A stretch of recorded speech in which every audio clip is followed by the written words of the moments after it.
annonce des mesures pour relancer le secteur. Ressources hydrauliques, 4 barrages classiques et 105 barrages souterrains en projet. Dans le monde, au moins 5 martyrs dans une nouvelle frappe de l'antiterroriste à Gaza. Football, El Khawafel de Gafsa et l'Union de Tataouine quittent officiellement la Ligue 1. Enfin, météo, cellules locales accompagnées de chutes de pluie éparses sur le nord.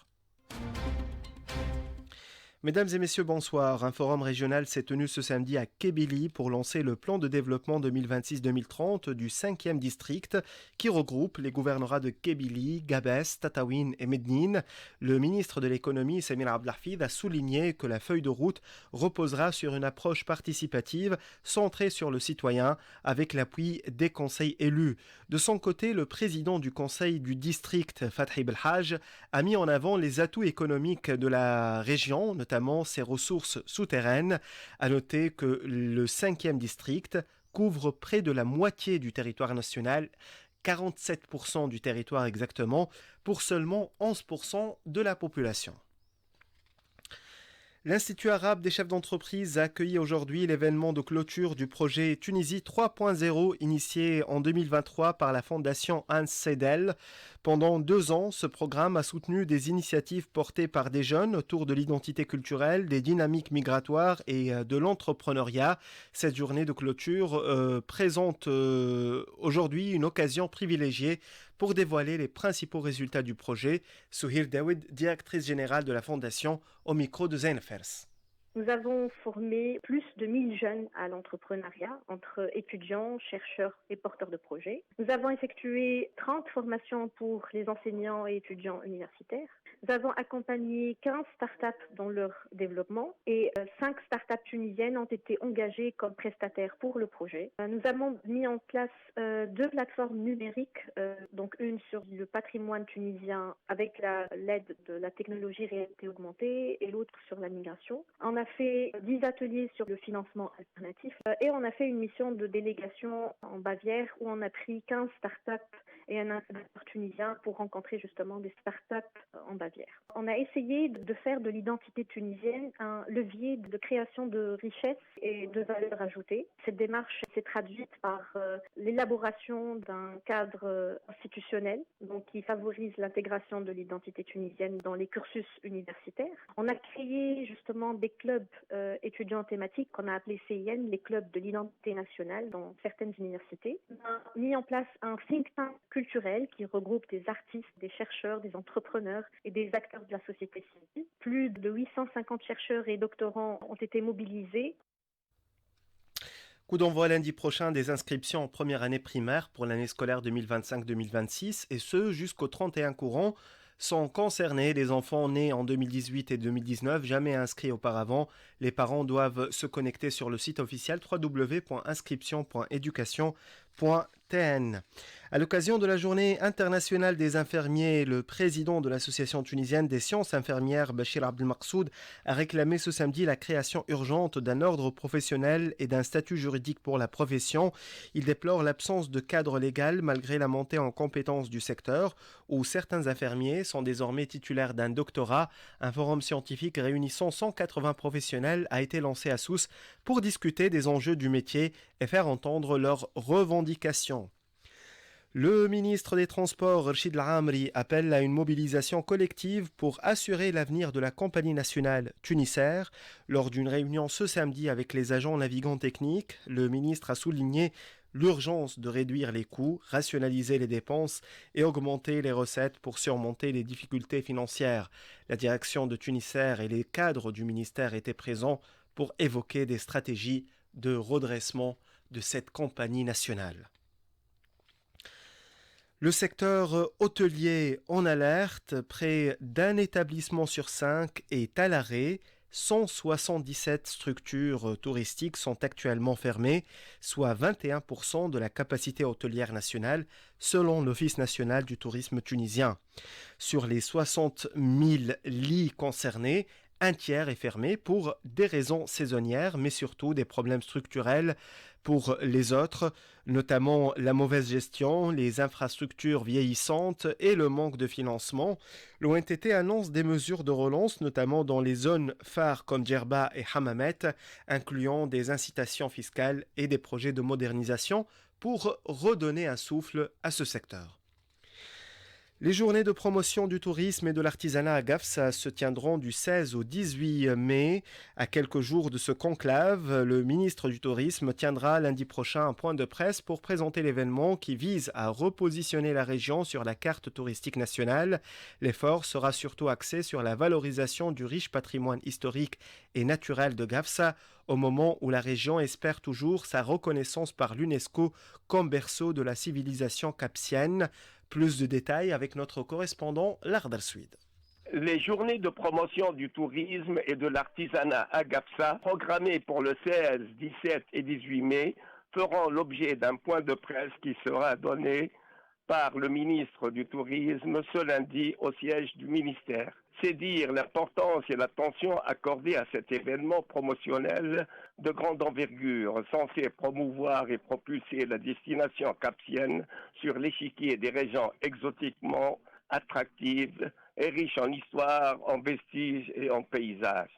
Cette initiative courageuse et ambitieuse ne manquera certainement pas de redorer le blason de la vocation touristique de la région du sud-ouest du pays, végétant en état de mort cérébrale depuis des décennies. À une semaine de ce rendez-vous décisif et prometteur, le corps de la logistique et les préparatifs sur le terrain demeurent néanmoins déconnectés de la vitesse du temps qui presse. Et rares sont les travaux de réflexion, de restauration et d'embellissement de l'environnement qui ont été jusque-là exécutés, peut-être tard que jamais. À l'époque où Gafsa attend impavidement sa confirmation par l'UNESCO comme héritière du Capsien, la plus ancienne civilisation de l'humanité, la population ne peut espérer mieux. Nouvelle découverte archéologique à Gasrine, un site romain datant du 3e au 7e siècle après Jésus-Christ, a été mis au jour à Renchir Vraoui dans la région de Jbal Saloum. Les autorités indiquent que cette découverte révèle un pressoir à l'huile d'olive complet, une nécropole antique, des thermes romains, un ancien village ainsi que des installations hydrauliques. Le site d'une superficie de 5 hectares témoigne de l'importance de la région dans la production et l'exportation d'huile d'olive à l'époque romaine. La gestion durable de l'eau, un défi majeur pour les prochaines années. Le département de l'agriculture et des ressources hydrauliques maintient la mobilisation totale dans un contexte marqué par le changement climatique. À ce jour, 4 barrages classiques sont en cours de réalisation. Un projet ambitieux prévoit également la construction de 105 barrages souterrains destinés à stocker l'eau durant les périodes humides pour un usage en saison sèche. Ces initiatives s'inscrivent dans le cadre d'un vaste plan d'action pour assurer la sécurité hydrique du pays à moyen et long terme. Hamad El Habaïb, secrétaire d'État chargé des ressources hydrauliques, au micro de Zain Fers. Il y a beaucoup de projets. Il y a la création des barrages. Il y a aussi la création des barrages souterrains. Il y a aussi les stations de dessalement. Il y a aussi la réduction des eaux usées traitées. Donc là, c'est tout ce qui est ressources. Nous sommes aussi en train de travailler sur l'efficience de réseau, la SONED, et même aussi pour l'irrigation. Nous sommes aussi en train de travailler pour réduire un peu l'évaporation. Pour la création des barrages, il faut qu'il y ait un relief fort pour qu'il y ait un ruissellement vers l'exutoire. Donc, bien sûr, on ne peut pas créer des barrages dans les côtes parce que le relief ne le permet pas. C'est pour cette raison que les barrages sont construits principalement dans les zones où les reliefs sont très élevés. Par contre, pour ces zones-là, on peut créer des citernes ou des réservoirs d'eau dont l'objectif, bien sûr, c'est de remplir ces infrastructures pendant les périodes humides utilisées par la suite. Une nouvelle technique qui a été émise par l'étude de l'eau à l'horizon 2050. Donc l'objectif, c'est de créer à peu près 105 barrages souterrains dont l'objectif principal, c'est de stocker l'eau pendant les périodes humides et utiliser pendant les périodes sèches et aussi de réduire l'évaporation parce que ce qu'on a constaté avec l'augmentation de la température, l'évaporation est devenue très importante et je peux vous dire que pendant une journée, on peut perdre à peu près 1 million de mètres cubes. Les préparatifs battent leur plein en prévision de la saison des moissons. Le chef du bureau des grandes cultures, Mohamed Tahar Azouz, a confirmé ce samedi la validation de 11 centres de collecte des céréales à Seliana, avec une capacité de stockage estimée à 1,24 million de quintaux. La région se prépare à une bonne récolte portée par des conditions climatiques favorables. Le responsable a indiqué que d'autres centres sont encore en attente d'une seconde visite pour être officiellement approuvés. Les éleveurs des bovins et d'ovins du Nord-Ouest alertent sur la baisse de près de 40% du cheptel lors d'une rencontre organisée à Seliana par l'Office de l'élevage et du développement du pâturage. Les professionnels ont appelé à une intervention urgente des pouvoirs publics pour reconstituer le cheptel et relancer la production de viande rouge. Le point avec notre correspondant Jamel Tibi.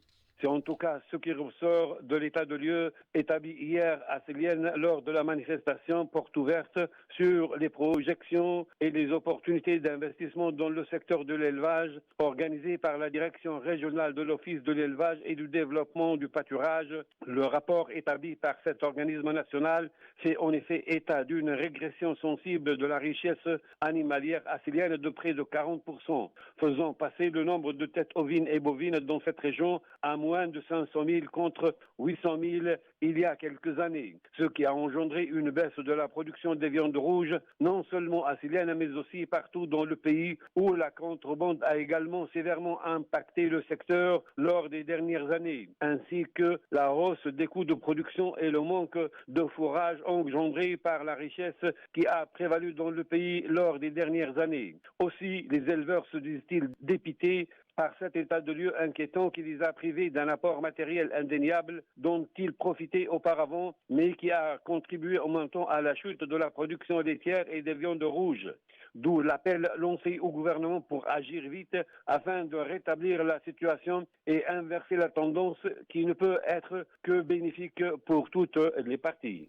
Inquiétude grandissante à El Alais, gouvernorat de Kairouan, où la cochenille envahit les maisons et menace les cultures locales. Cet insecte nuisible, particulièrement prolifique autour des lanternes, oblige les habitants à adapter leur quotidien en éteignant les lumières et en modifiant leurs habitudes de cuisine. Le fléau touche aussi les figues de Barbarie, un produit clé pour l'économie de la région, en provoquant des dégâts irréversibles aux plantations. Les habitants de la région réclament une intervention rapide des autorités pour limiter les pertes avant l'été, période de reproduction de l'insecte.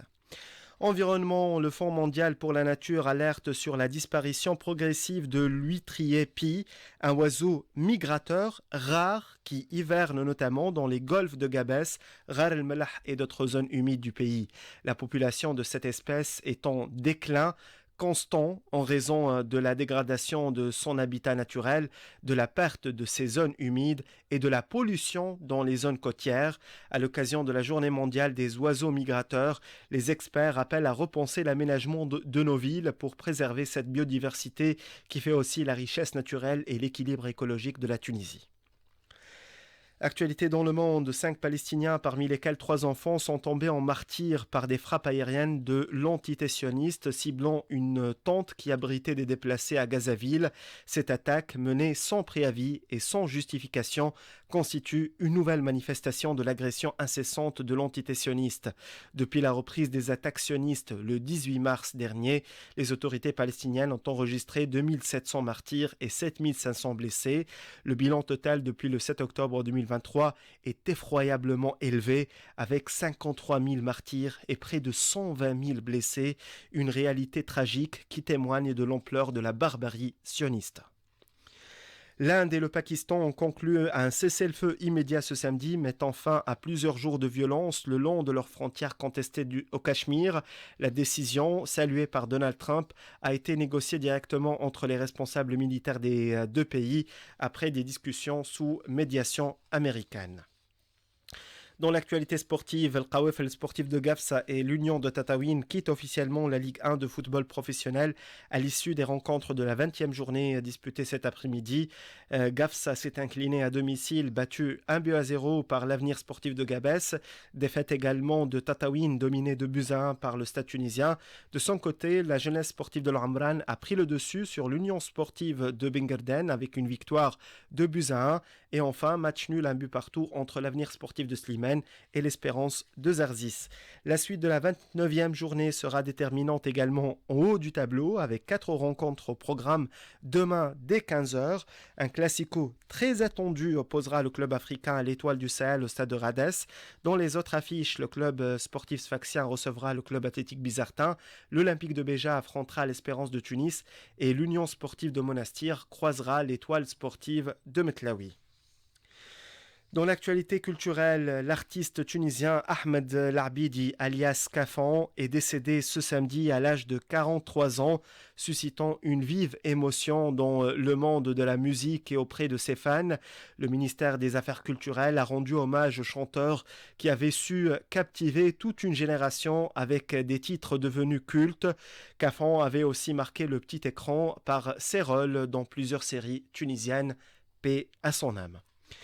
Les prévisions météo avant de vous quitter, des nuages parfois denses sont attendus au nord avec des orages isolés et quelques pluies et le ciel restera partiellement voilé dans le reste des régions. Le vent sera modéré à fort et la mer sera agitée à peu agitée. Donc agité à Sfax et Gabès et peu agité ailleurs. Les températures nocturnes seront comprises entre 16 et 21 degrés au centre et au sud-est et jusqu'à 29 degrés à l'extrême sud.